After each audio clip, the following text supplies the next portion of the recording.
While applying for colleges, I got a video call from my future self. The woman in the video looked utterly exhausted, screaming, "Don't give up Harvard for Ethan. No one should ruin your future. Ethan truly loves Lily Smith, not you." They secretly agreed to get married right after college. Everyone knows about it. I froze for a few seconds, then quickly changed all my applications to Harvard. Seeing me finish, the woman in the video visibly relaxed. She then leaned closer to the camera, speaking faster.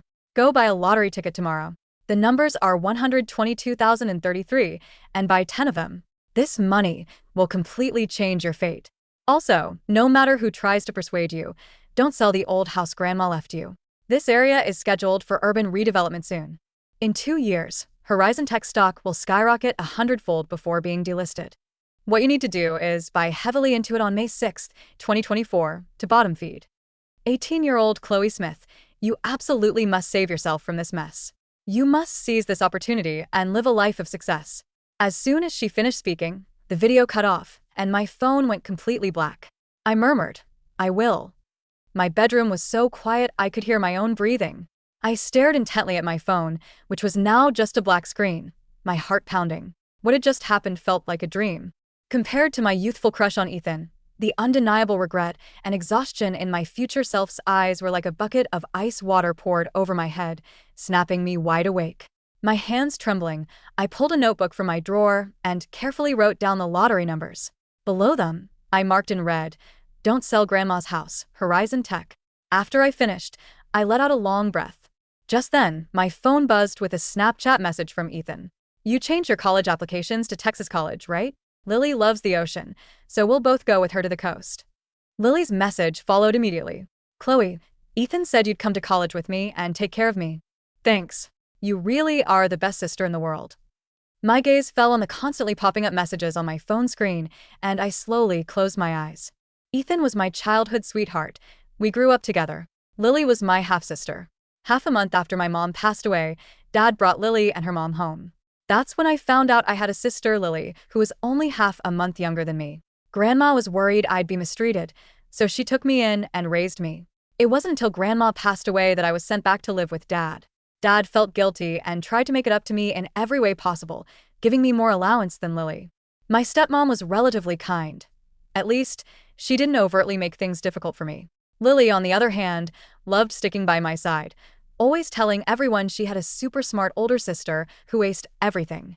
But after that phone call, I realized these people might not be worth it. My life, my future, should be my only pursuit, something I should give my all for. Perhaps seeing that I hadn't replied for a long time, Ethan called directly. "Chloe, what's going on? College applications are almost due. Have you even?" "Don't worry, I've filled them out." My voice was calm. Hearing this, the person on the other end of the line let out a sigh of relief. Then came Lily's sweet and lively cheer. "Yay. "That's great. The three of us can be together again." Lily's voice was as innocent and harmless as it had been countless times before. She was a girl who truly grew up surrounded by love. Before, I would have thought that Lily depending on me and Ethan being by my side was the best thing ever. But now, I just felt a bitter irony. On the other end of the line, Ethan was completely at ease, his tone as gentle and confident as ever. "Chloe, I knew you'd be the most understanding. Texas College has a nice environment and is close to home. It'll be convenient for all three of us to come back on holidays, much better than going thousands of miles north." He always took things for granted. He never considered that I could have gone to Harvard and had a brilliant future. But thankfully, it wasn't too late.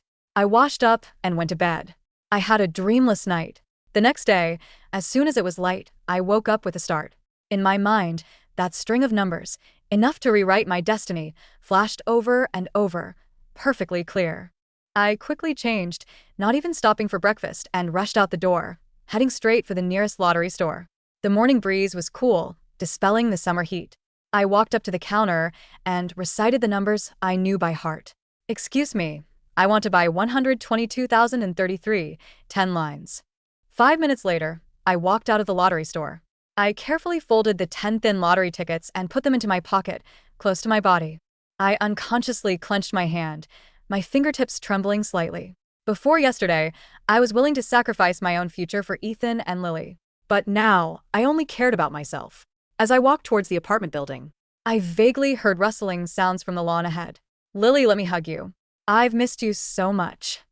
It was Ethan's voice. Then came the sound of clothes rubbing together, and wet kissing sounds. I was about to walk past when I heard Ethan's voice again. Chloe is such a tag-along. Always clinging to us. Good thing she's not around today, or we wouldn't have any alone time. You're so bad, don't talk about Chloe like that. Lily's coquettish voice followed. Ethan chuckled, taking over with a spoiled tone. Okay, we won't talk about her. But Lily, we can't go public yet. Chloe wouldn't be able to handle it. Lily sniffled, a little wronged. Okay, I know. Chloe is so pitiful, and she's always liked you a lot. Chloe is sensitive, fragile, and has a weird personality. She's always disliked me. In her subconscious, Mom and I are the culprits who destroyed her family. But I actually like her. Ethan sighed. Lily, you're just too kind. No matter what, you're innocent. I didn't listen any further, turning and quickening my pace. To say I wasn't sad at all would be a lie. Ethan was my most important friend when I was a child. Even after Dad took me back, my connection with Ethan never broke. He would worry about me being bullied, constantly reminding me to watch out for my stepmom, almost like he had paranoia. Chloe, you have to be careful of your stepmom. She doesn't look like a good person. That's how it always goes in TV dramas. You should be careful of your dad too. After all, a new mom often means a new dad. That sister of yours isn't simple either. A child born from an affair. What good could come from that? Chloe, if you get bullied, tell me, and I'll rush over to save you that very night. We're childhood sweethearts. I'll be your strongest support. Later in high school, Ethan threw tantrums at home to protect me, absolutely insisting on coming to the same school as me. I took a deep breath. Compared to that slight melancholy, what filled my heart was the wild joy of impending destiny change. Back home, I buried myself in my room. By then, it was 8:50 a.m. The lottery drawing was less than half an hour away. I reached into my pocket and touched the lottery tickets, feeling like I was holding a scorching hot fireball. Just then, someone knocked on my door. I opened it. It was Ethan who knocked, with Lily standing beside him. Seeing me, Lily immediately flashed a sweet smile, walked over, and linked her arm through mine, her voice soft, innocent, and spoiled. Chloe, where did you go this morning? Ethan and I waited for you forever. Ethan frowned at me, his eyes filled with worry and confusion. What's wrong with you? You haven't replied to any messages all day. Do you know how worried we were about you? Didn't check my phone, I said dismissively. Ethan paused slightly, the tenderness in his eyes fading a bit, a flicker of annoyance crossing his brows. But soon his brow smoothed, and he chuckled. You're throwing a fit because we asked you to apply to Texas College, aren't you? Chloe, you're so stubborn. Honestly, if you really didn't want to, who could force you? But you can't agree verbally and then secretly resent us.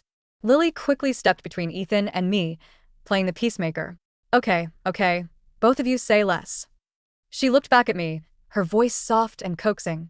Chloe, we're going on a trip. Are you coming? The SATs are finally over. Shouldn't we relax? I subtly pulled my hand back. No, I'm not interested. The air hung heavy. But I didn't pay them any more attention, turning back into my bedroom and closing the door. At this point, there were only 5 minutes left until the draw. The two outside seemed to say something else, but I couldn't hear it. My gaze returned to the lottery draw page. The countdown ticked down, with only 3 minutes remaining. I pulled out the 10 lottery tickets I had kept close to me, my hands trembling, and spread them out on the table. At 9:15 a.m. sharp, the numbers were drawn. Every single digit matched. In an instant, my blood surged, boiling hot. I stared intensely at the screen. A single winning ticket was 10 million. 10 winning tickets meant 100 million. After taxes, I'd have a solid $80 million. The next morning, I put on the most inconspicuous baggy hoodie, a baseball cap, and a mask, then grabbed my ID and the lottery tickets to claim my prize. I arrived at the state lottery center around 11 a.m. Following the procedures I had looked up in advance, I cooperated with the staff to complete registration, tax payment, and bank transfer. 2 hours later, $80 million were transferred into my newly opened exclusive bank account.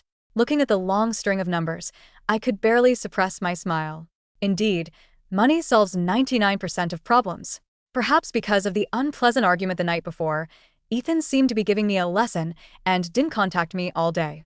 Lily, however, sent me a message. Chloe, are you unhappy? No. I replied. She clearly didn't believe me, but didn't ask further. I got home in the evening.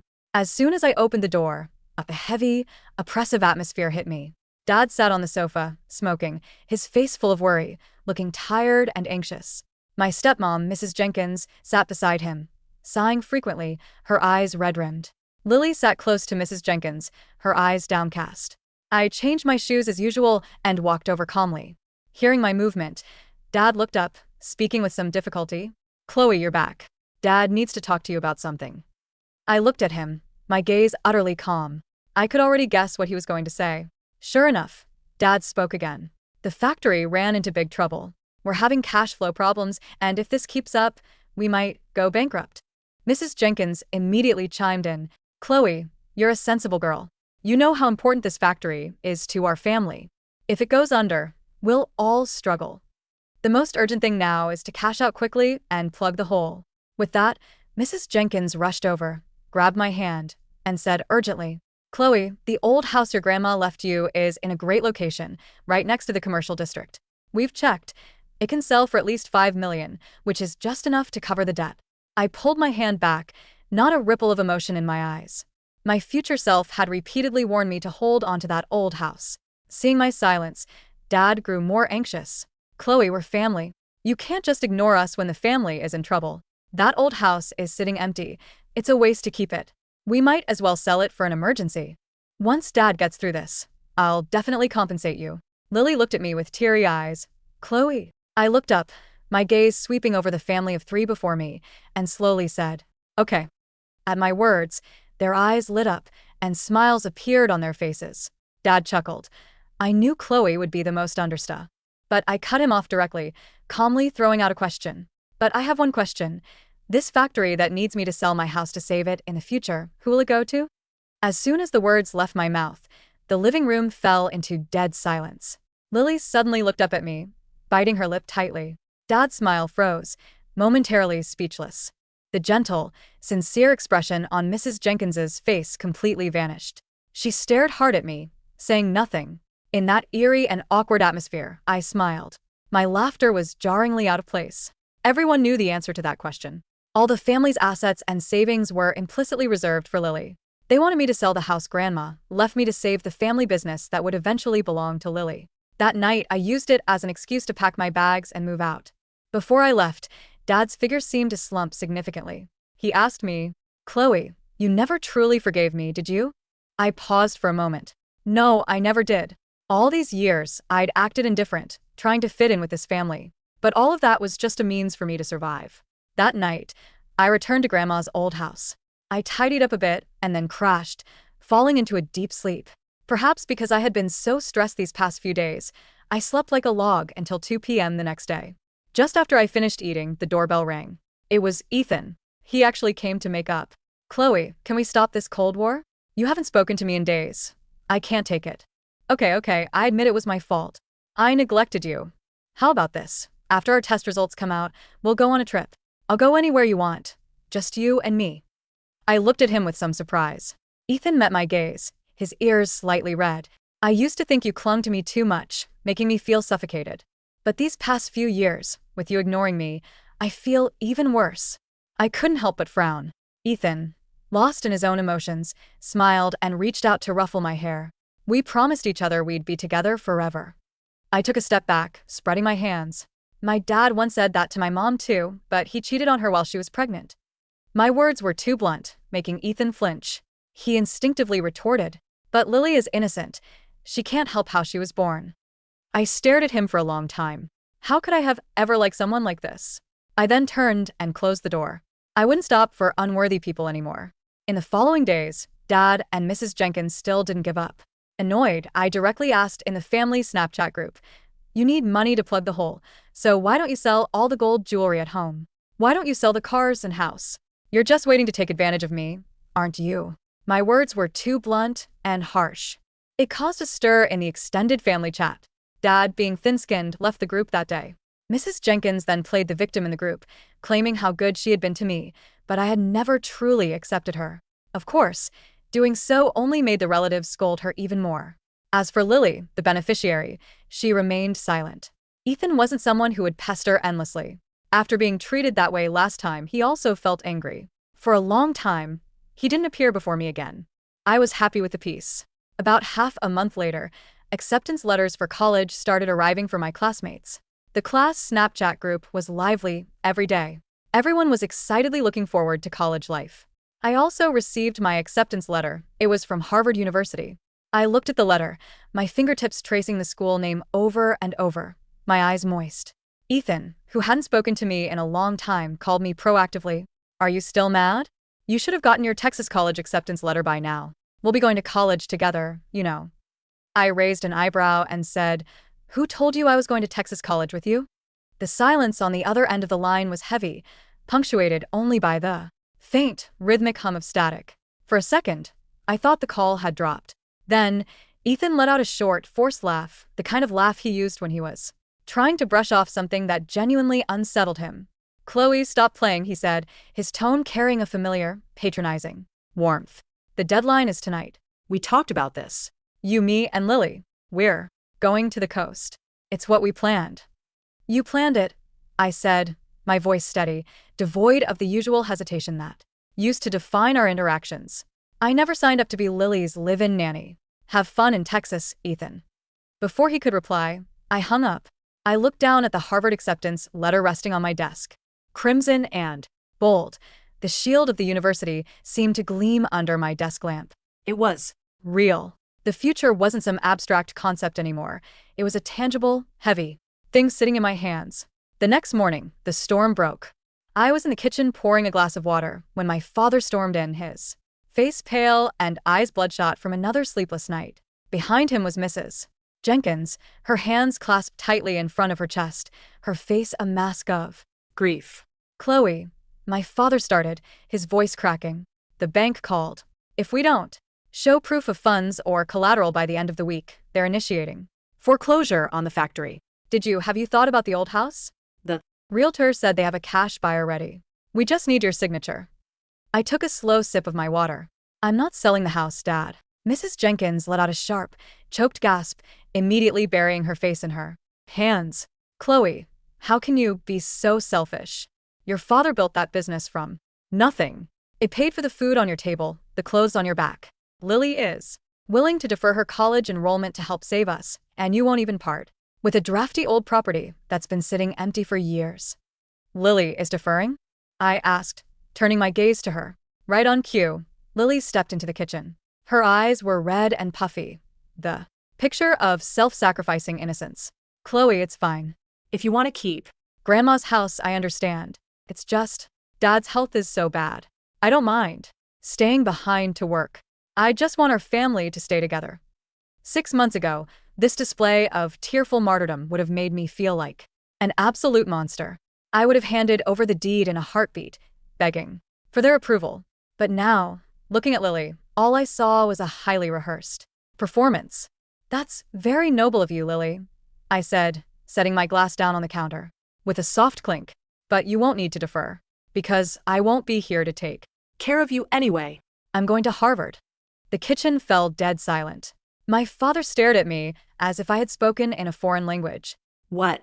"Harvard? You applied to Texas college," Ethan said. "Ethan doesn't manage my life," I interrupted. "My acceptance came in.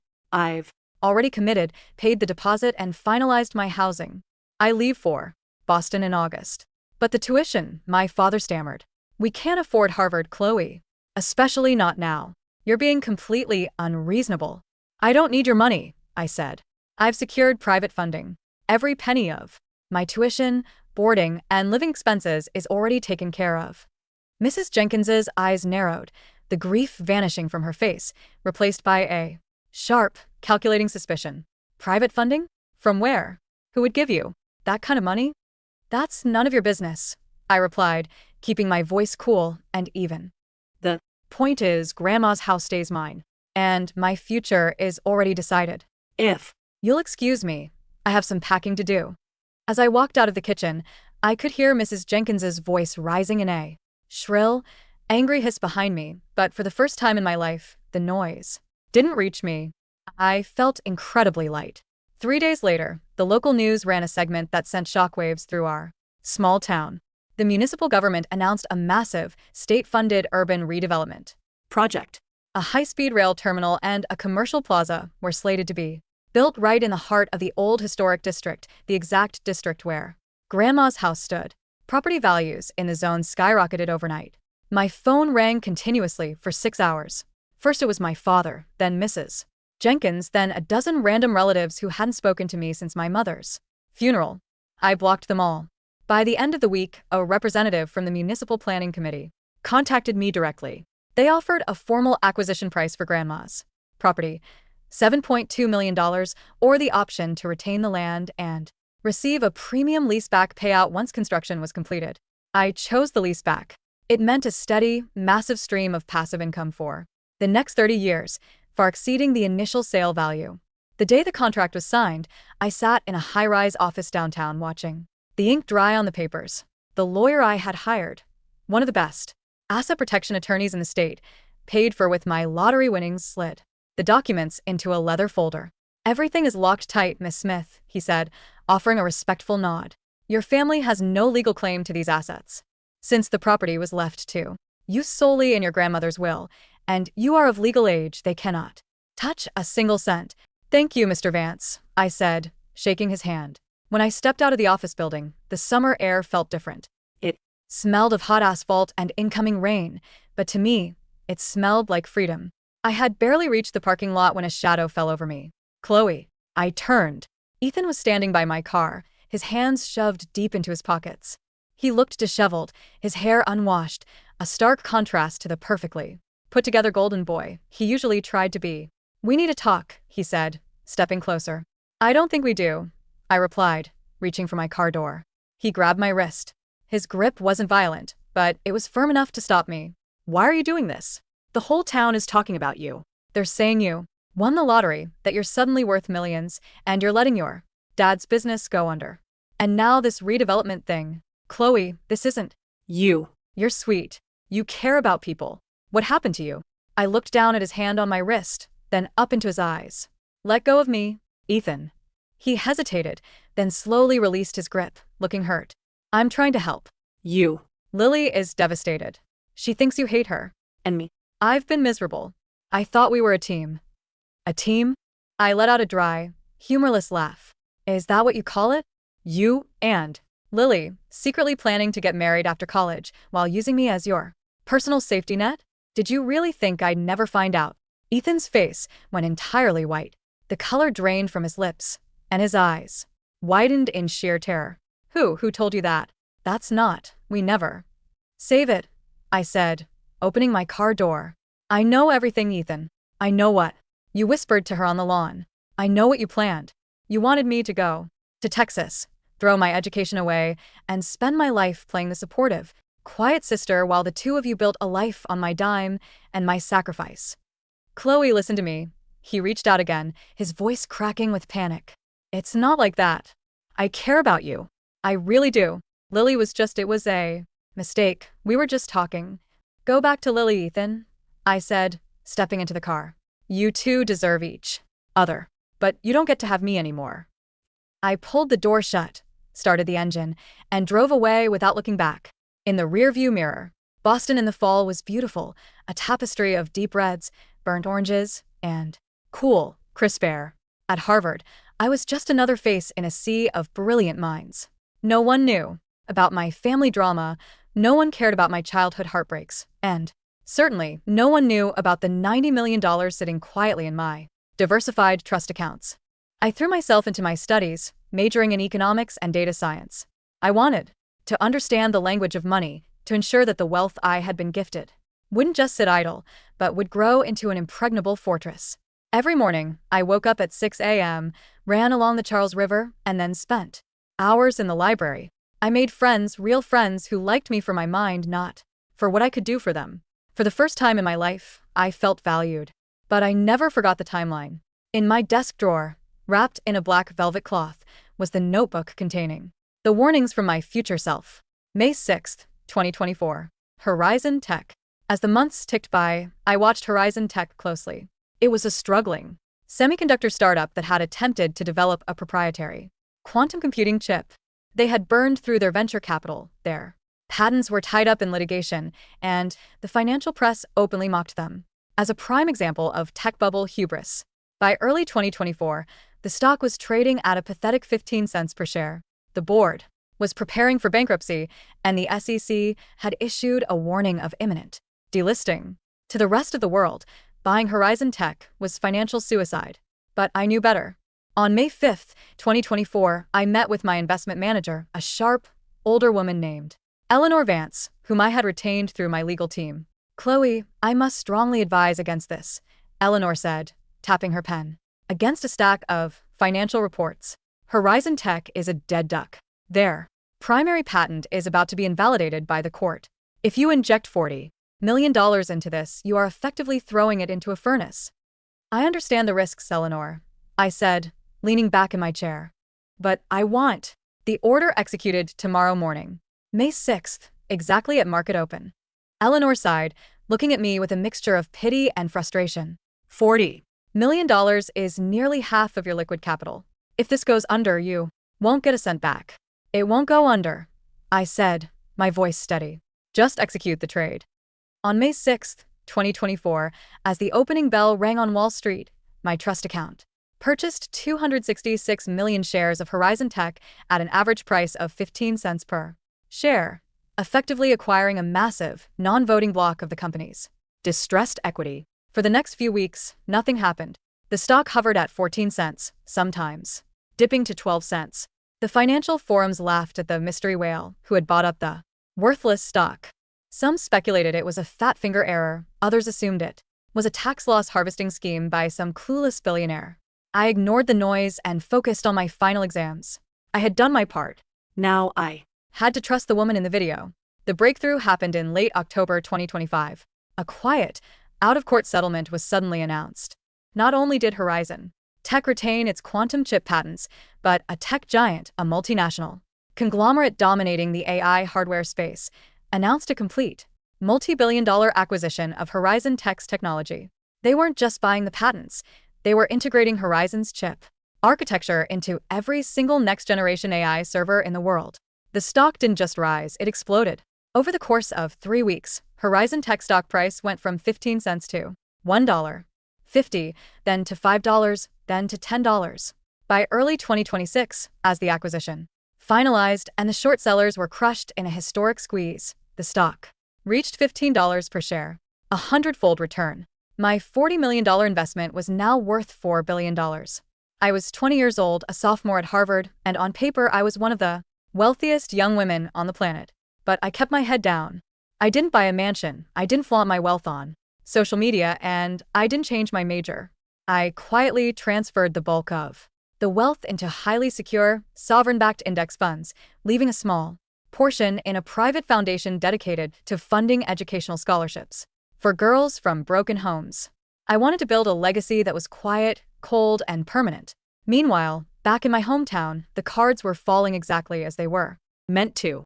Without my signature to sell Grandma's house, my father's factory was seized by the creditors. The bankruptcy was messy and public. The family home was auctioned off to pay the remaining debts, forcing my father, Mrs. Jenkins, and Lily to move into a cramped, rented 2-bedroom apartment on the outskirts of the city. Ethan's family, realizing that Lily's wealthy background was an illusion, quickly withdrew their support. I learned all of this through occasional dry updates from my lawyer, who still handled the lease payments from the redevelopment of Grandma's land. I never reached out. I never replied to their increasingly desperate emails. Until the spring of 2026. It was a rainy Tuesday afternoon in Boston. I was sitting in a quiet, upscale cafe near Harvard Yard, reviewing a draft of my term paper, when my phone buzzed. It was an unknown number. Usually I ignored them, but today a strange intuition made me press accept. "Chloe?"